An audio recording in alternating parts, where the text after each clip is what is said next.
second slide is an image of the well-known image of the attack, the artillery attack on the Ukrainian nuclear power plant. And the title is Sitting Ducks. And the point about that, of course, is that events in Ukraine demonstrate that military backdraft from state or non-state bad actors dovetails with nuclear safety. Now, that's why it's important for all of us. For example, all UK civil nuclear infrastructure is uniquely implicated in all 4 tier 1 threats in the UK national security strategy.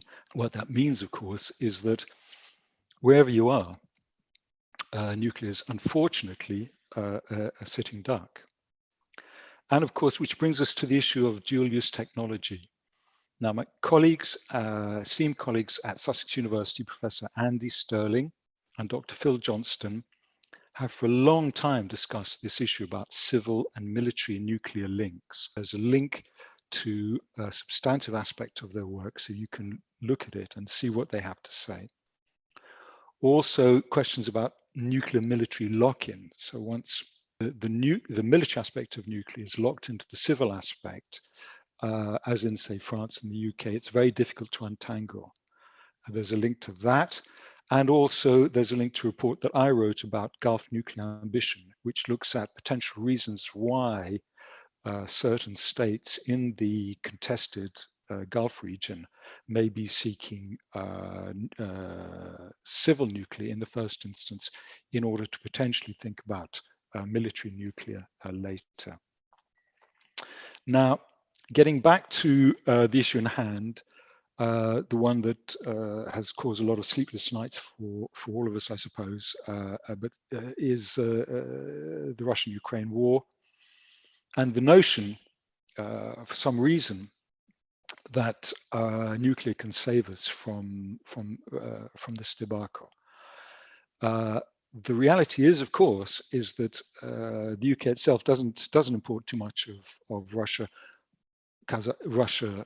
gas, whereas of course Europe does. But key to this is that Russia and Russian-controlled Kazakhstan supply 42% of the world's uranium for nuclear reactors. So this issue about, the EU imports 20% of their uranium feedstock for the reactors from Russia and Russia-controlled Kazakhstan. So this notion that this new horrendous war is just a gas issue is fallacious. It's absolutely a nuclear issue, which is sort of extraordinary that this is now being spun as a sort of almost a good news nuclear story, that we now have to up our nuclear. Now, Boris Johnson is perhaps looking askance to France's nuclear par excellence and saying, well, look, we want to be like them. But right now, 25 of France's 56 reactors are offline. And French electricity spot price has hit a high. That's 3 times the cost of UK electricity and 8 times the cost that in Germany. Now, there are investigations into cracking in safety critical pipework for 9 reactors, and those problems could extend to its entire reactor fleet, which could mean that EDF will be faced with operating reactors with serious safety issues just to avoid lights out. Now, meanwhile, EDF says it expects to lose 26 billion this year, but this may still be, a serious underestimate. So perhaps Treasury's fiscal concerns about new nuclear should be taken more seriously. Well, unfortunately, as we've learned, and horrendously as we've learned, Boris goes to Toy Town. And there's an image of a 1950s sort of toy uranium box. But getting back to more serious matters, Johnston is fishing for 14 new nuclear reactors to make the UK into a little toxic garden. Now that's up from 8 gigawatt now to a 24 gigawatts by 2050. And Johnston, as ever, jokes. Yeah, and that's not simply large nuclear, but it's also so-called small or small modular reactors. And Johnston, in his normal way, jokes, quote, 1 SMR in every Labour constituency. Now, this nuclear push involves the liberalisation of planning, environmental and local democratic accountability rules and norms. Certainly planning liberalisation. Industry are seriously worried about Environment Agency and marine organisation input, specifically because of climate impact on nuclear. But the key here is it's looking very much like that there will be further limitations on local democratic accountability in terms of locating these reactors, whether they be large or whether they be so-called small modular reactors. And this is a very big issue. Now, the reality is the market has said no to nuclear. Nobody, the investment market won't touch nuclear with a barge pole. So there's this fiscally dexterous UK Parliamentary Nuclear Energy Finance Act, which has passed now to enable RAB, the regulated asset base mechanism. And there's links to this. Now, what RAB does is that it puts the UK electricity consumers and taxpayers on the hook for the huge nuclear costs and overruns. And we know that they will be huge. This is because everywhere that new nuclear is being built, it's hugely overcost, it's hugely over time, and it's hugely expensive in any case. And you'll see the comparison between nuclear costs and renewable costs later on. And then there's a link to a nuclear consult discussion on RAB, the regulated asset base mechanism, what it means, and where it's been tried before, because of course it's been tried before in the US and failed miserably. So in terms of nuclear costs, Lazard, which is, quote, the world's leading financial advisory and asset management firm, it's a blue, everybody believes in Lazard. In terms of cost per megawatt hour, solar per megawatt hour, 29 euros. Land wind, 33 euros per megawatt hour. CCS gas, 52 euros per megawatt hour. Coal, 94 euros per megawatt hour. And nuclear, a stonking 145 euros per megawatt hour. And there's now a graph which really makes it clear. And the heading is nuclear can only be built with massive public subsidy. And if I were to sort of somehow try to mimic the graph, basically what you see since 2012, the costs for wind and solar have just done that. Literally, they've done that. Gas has kind of been a kind of stable, coal is kind of stable up here, and nuclear has risen like that. And once again, there's a reference to Lazard, and the date for this is 2021. So in terms of the market, the game is over. Nuclear can only be built with massive public subsidy. And now just to turn to the issue that I'm sure you all know about, which is the question of waste, but in a more serious sense, and the heading is don't do the crime if you can't do the time.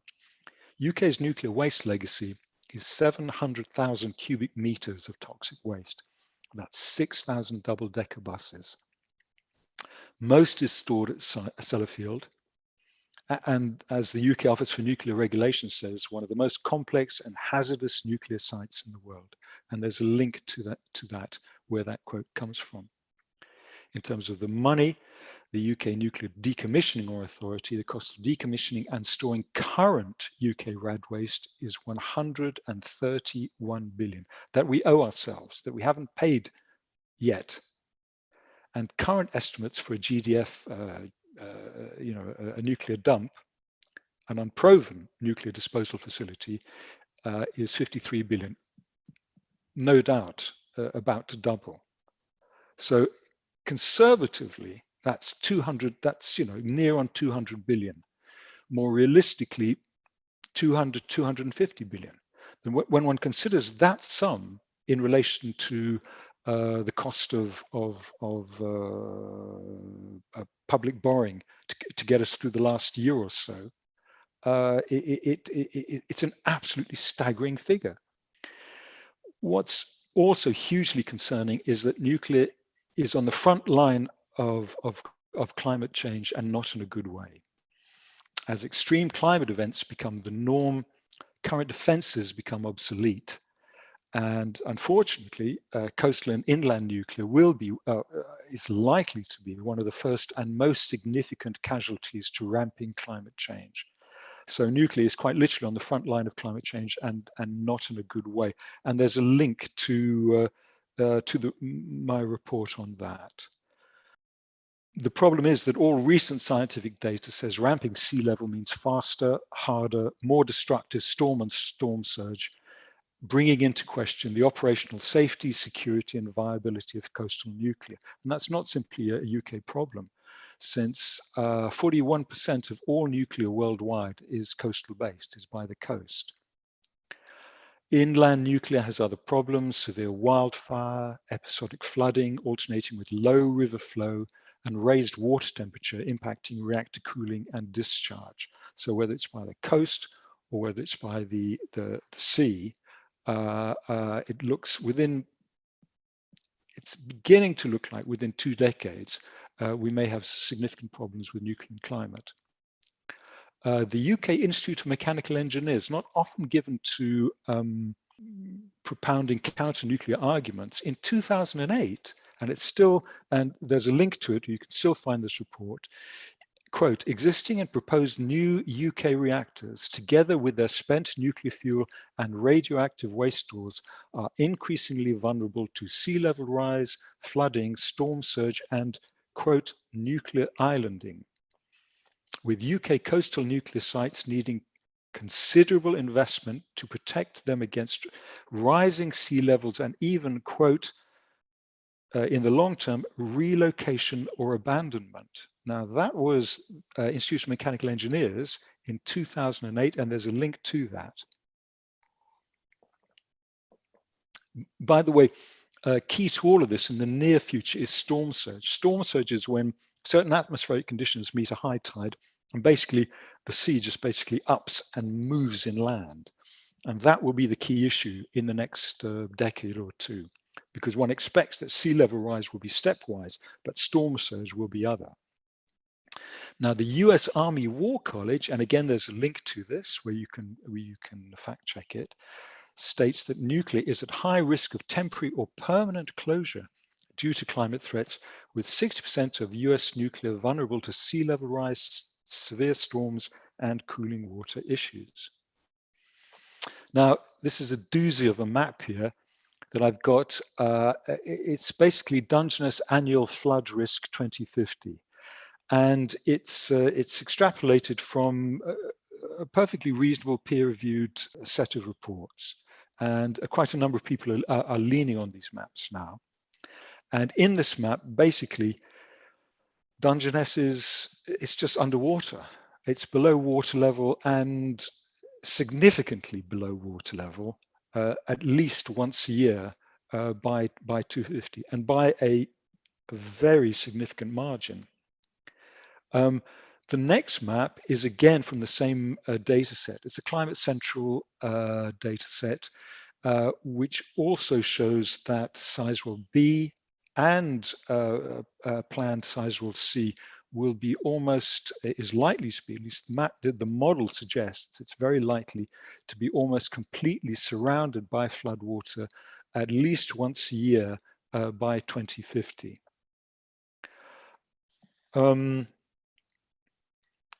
So, merrily skipping on to the next issue of so-called small modular reactors, which Boris Johnson is claiming will be everywhere in the UK. The reality about small modular reactors is that they have the same pollution, nuclear waste, and emissions per kilowatt hour as large reactors per kilowatt hour, which is the key here. And they have significant safety, security, and proliferation problems. The safety problem is because they're more compacted, they're not as well separated out, so that their safety situation is more profound. For instance, the reactor is closer to the spent fuel, and so on and so on. Security problems, that's actually quite a big one as well too. If they are smaller, then the nuclear island, the defense space around it will be smaller, which means it may be more difficult to hold back bad actors. But the key also is proliferation problems. The point about small reactors is that if you're going to build them, and we're going to come to the problem of economies of scale and modularization, you have to be able to sell them. It's like you build them cheap and well, actually it's not cheap. You build them quick and then you sell them. The question is, who are you going to sell them to? In selling small modular reactors to developing nations, is there potential for proliferation, and do developing nations have the ability to make them secure and safeguard? Are there regulatory apparatus up to it? Now, perhaps the key sort of thing to get your head around in terms of small modular reactors is that nuclear went big to achieve economies of scale.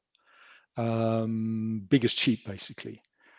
The thing is, because of vast upfront investment, you have to have an entire supply chain to replace the economies of scale with the economies of modularization, a factory run.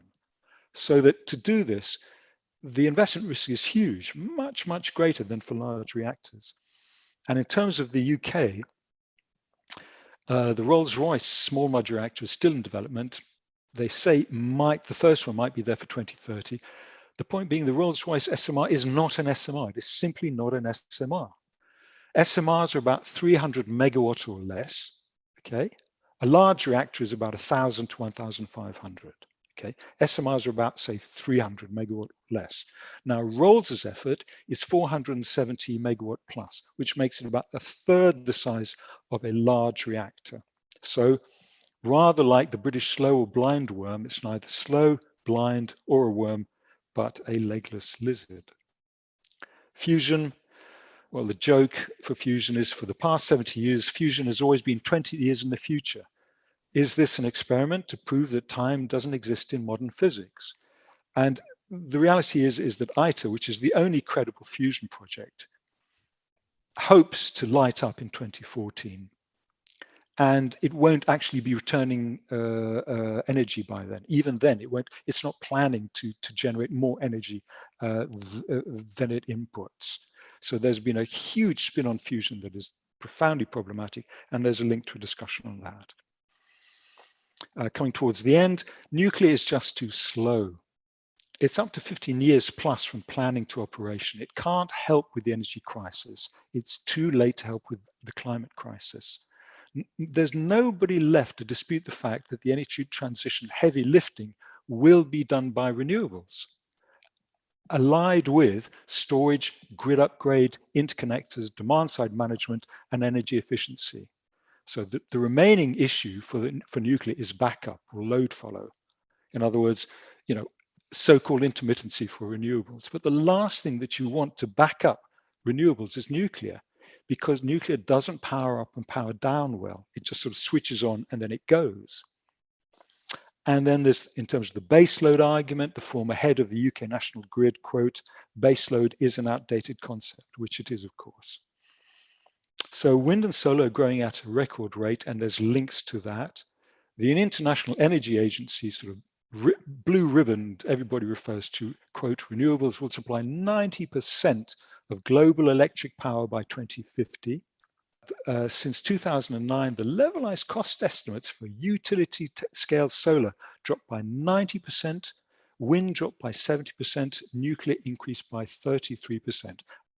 In Europe, renewables overtook fossil fuels to become EU's main source of electricity in 2020.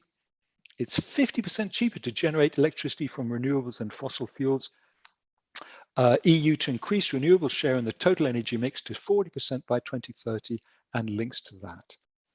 So Solar and wind are now the cheapest spark power sources in 91% of the world, it says the International Energy Agency. In 2020, the world added 0.4 gigawatts more nuclear capacity, and that plays against 278 gigawatts of renewables. That's a 782-fold greater capacity on behalf of renewables. So renewables swelled supply and displaced as much carbon every 38 hours as nuclear did all year. And there's a link to that. What we need, one needs to somehow put aside all this rubbish that Boris is talking. What we need is expansion of renewable energy in all sectors, rapid growth and modernization of the electrical grid, energy conservation and efficiency, rapid evolving storage, market innovation from supply to provision, and built and transport infrastructure evolution. Nuclear sucks funds and vital attention from net zero. It displaces renewables on the grid.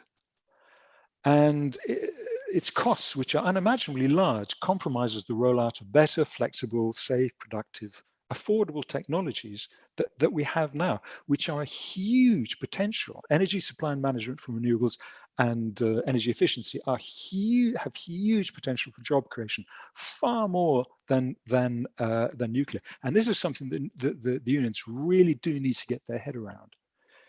So if you're looking at the evidence base, rather than the Boris's toy town, we can do better. Nuclear cannot compete with the technological, economic, safety, and security advantages of the renewable evolution. It's an outdated technology, a non-starter in the 21st century, and we certainly can do better. Thank you.